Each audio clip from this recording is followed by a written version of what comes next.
today we're going to discuss on how to find the number of subsets and the subsets of the given set.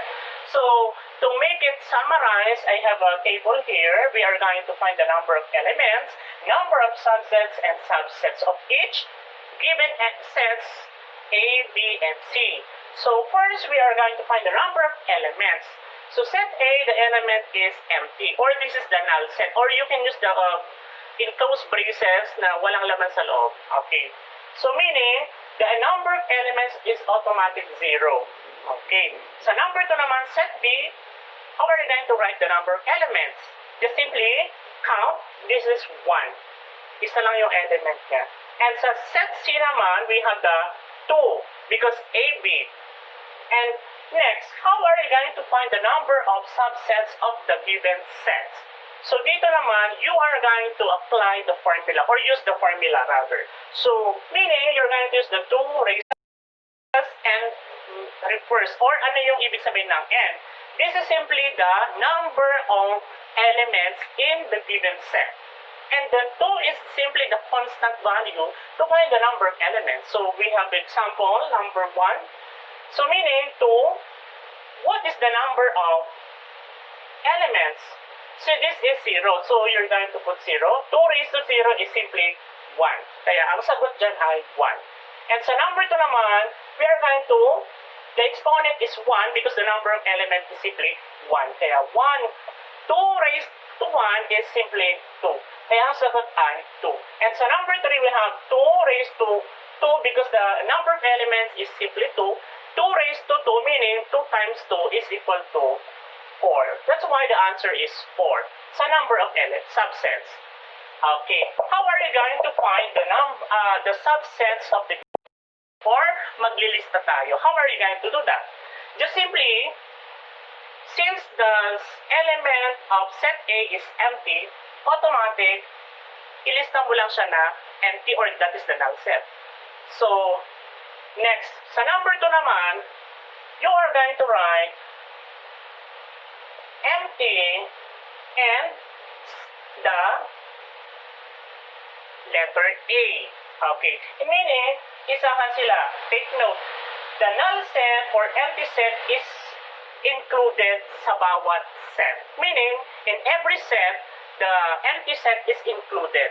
Tandaan yun. Okay. Next, how about number 3? We are going to write the empty and isahan lang muna A, and then B, and then doon sa dalawahan na. And you are going to write A, B. Okay. So meaning there are empty, A, B, and AB. Yung kinumpine mo sila. How are you going to check whether your answer is correct or wrong? Okay, kailangan yung number of elements mo is equal dun sa subsets or yung bilang niya. Okay, tignan natin. 1. Okay, they are equal. 2. Pag binilang ko to, 1, 2, equal sila. Correct yun. And dito naman, 4, kailangan 4. 1, 2, 3, 4. They are equal. That is why they are equal dapat. So, meaning, kapag ang tanong dun sa test, hinahanap yung number of subsets, just simply use the formula 2 raised to n. Kapag hinahanap naman yung mga subset, you can use the listing method. Ililista mo yung mga.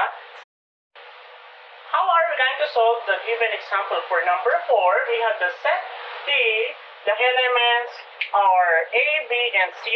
Okay, how are we going to find the number of elements? Just simply count the number of cardinality do sa given set mo. So there are 3.